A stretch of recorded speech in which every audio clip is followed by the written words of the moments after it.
অভিষেক অভিষেক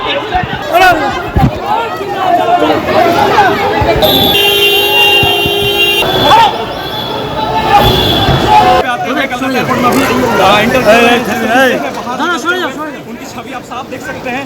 यहाँ पे वो नजर आ रहे हैं, अभिषेक बनर्जी नजर आ रहे हैं। आप देख रहे हैं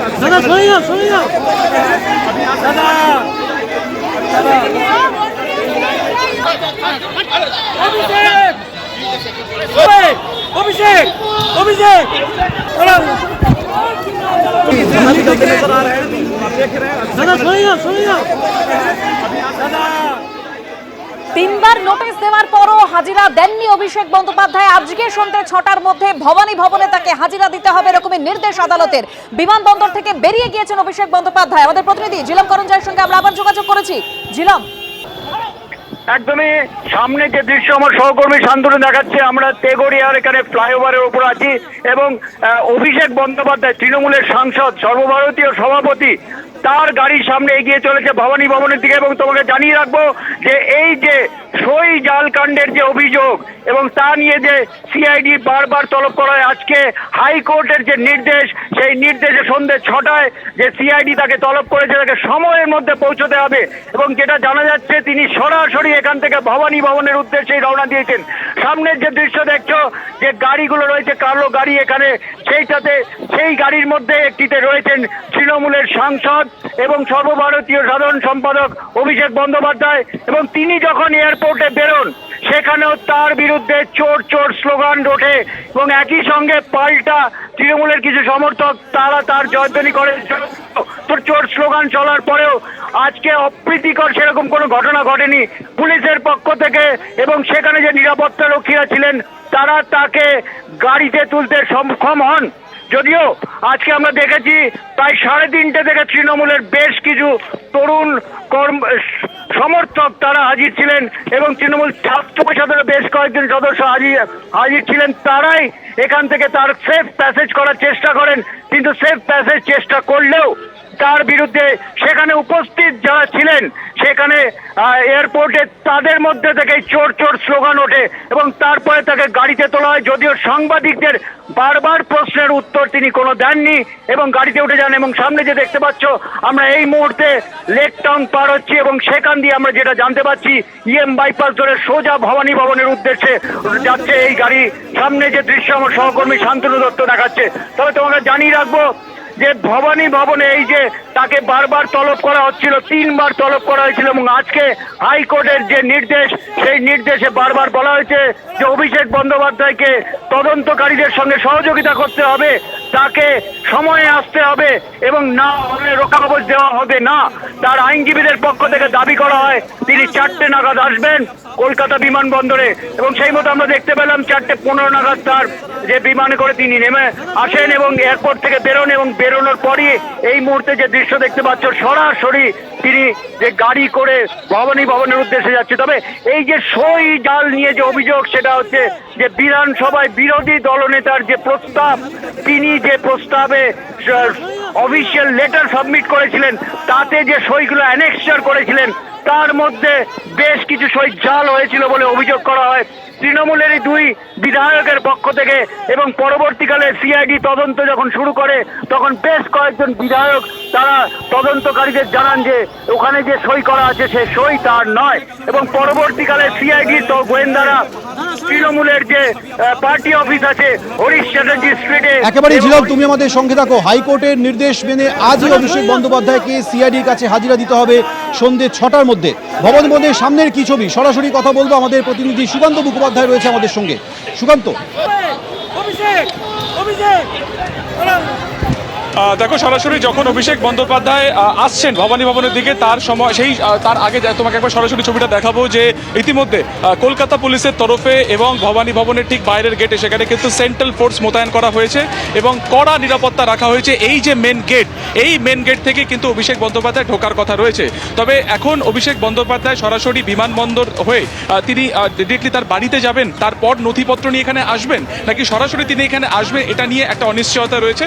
তবে আজকে কলকাতা হাইকোর্টের যে নির্দেশ রয়েছে সেই নির্দেশ মতে যে আজকে সন্ধ্যা 6টার মধ্যে তাকে এখানে আসতে হবে এবং তদন্তের সম্মুখীন হতে হবে। তোমাকে জানি রাখি এর আগে 1 তারিখ মানে 1 জুন, 8ই জুন এবং একেবারে 9ই জুন এই 3 দফাতে তাকে নোটিশ করা হয়েছিল এবং এই সই জাল কাণ্ডে প্রত্যেকবার কিন্তু তিনি সেই নোটিশ এড়িয়ে যান এবং শেষমেশ আজকে কলকাতা হাইকোর্টের তরফে বলা হয় যে তাকে 21 দিনের রক্ষা কবচ দিল। তাকে কিন্তু পরিষ্কার বলা হয়েছে যে যখন তাকে তদন্তকারীরা ডাকবেন তখন কিন্তু তাকে তদন্তের সম্মুখীন হতে হবে। শেষ যে দুবারের নোটিশ দেওয়া ছিল সেই সময় তিনি দিল্লিতে ছিলেন, ইন্ডিয়া জোটের বৈঠকে ছিলেন এবং সেখান থেকে আজকে কলকাতা হাইকোর্টের নির্দেশ জানার পর তড়িঘড়ি কিন্তু তিনি অভিষেক বন্দ্যোপাধ্যায় দিল্লি থেকে বিমান ধরেন এবং সরাসরি তিনি তার যে নির্ধারিত সময় সেই নির্ধারিত সময় অনুসারে তিনি বিমানবন্দরে নামেন এবং এই মুহূর্তে ভবানী ভবনে আসার একটা প্রস্তুতি দেখা যাচ্ছে।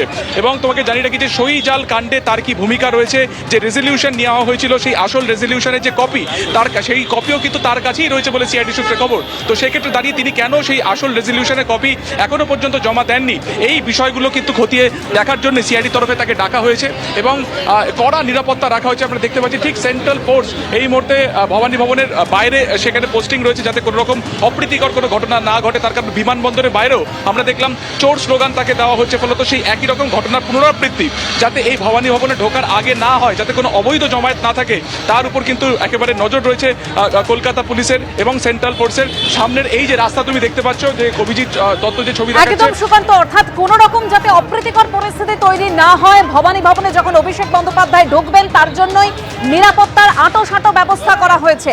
অন্যদিকে অভিষেক বন্দ্যোপাধ্যায় ভবানী ভবনের উদ্দেশ্যে রওনা দিয়েছেন, যে ছবি আপনারা দেখতে পাচ্ছেন আমাদের অপর প্রতিনিধি ঐশী মুখোপাধ্যায়ও সেখানে রয়েছেন।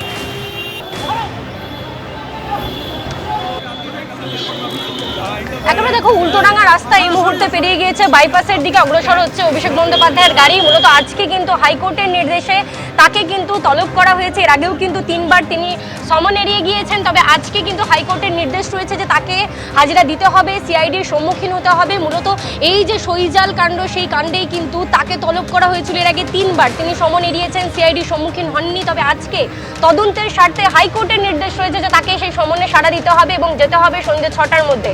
হাইকোর্ট সময় বেঁধে দিয়েছে। তুমি দেখতে পাচ্ছ অভিষেক বন্দ্যোপাধ্যায় যে গাড়ি, সেই গাড়ি এই মুহূর্তে ইএম বাইপাসে রয়েছে। সেই গাড়ি কিন্তু ইতিমধ্যেই তুমি জানো যে বিমানবন্দর থেকে বেরিয়ে সেই গাড়ি ভবানী ভবনের উদ্দেশ্যে রওনা দিয়েছে, এমনটাই কিন্তু সূত্র মারফত খবর। যেহেতু হাইকোর্ট আজকে সময় বেঁধে দিয়েছে সন্ধ্যে 6টার মধ্যে অভিষেক বন্দ্যোপাধ্যায়কে সিআইডি আধিকারিকদের সম্মুখীন হতে হবে। এর আগেও তুমি দেখেছো যে সিআইডির আধিকারিকরা কিন্তু তার যে রেজলিউশনের ঠিকানা সেই ঠিকানায় পৌঁছে গিয়েছিলেন। সেখানে দেখা গিয়েছিল মমতা বন্দ্যোপাধ্যায়ের বাড়ির সংলগ্ন যে পার্টি অফিস সেখানে পৌঁছেছিল সিআইডির দল এবং তাকে কিন্তু এর আগে 3 বার সমন এড়ানোর জন্য কিন্তু বারংবার চেষ্টা করা হয়েছিল যোগাযোগের। তবে অভিষেক বন্দ্যোপাধ্যায় দিল্লিতে ছিলেন। তবে আজকে হাইকোর্টের নির্দেশ সরাসরি তাকে সন্ধ্যে 6টার মধ্যে যে সিআইডির দপ্তর ভবানী ভবন সেখানে গিয়ে সিআইডির যে আধিকারিক তাদের সম্মুখীন হতে হবে।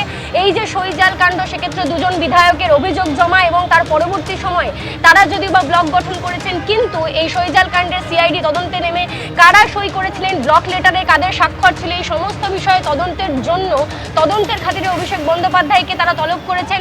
এর আগে কিন্তু তাকে সমন করা হয়েছিল 3 বার, তিনি কিন্তু সেই সমনে সাড়া দেননি এবং তিনি কিন্তু যাননি।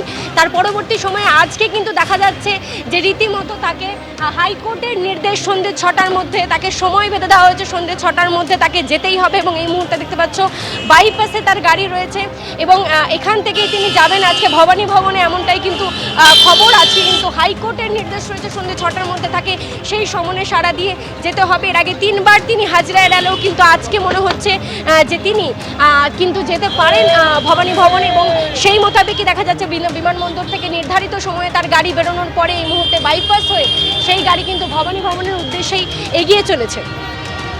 এবিপি আনন্দ, এগিয়ে থাকে, এগিয়ে রাখে।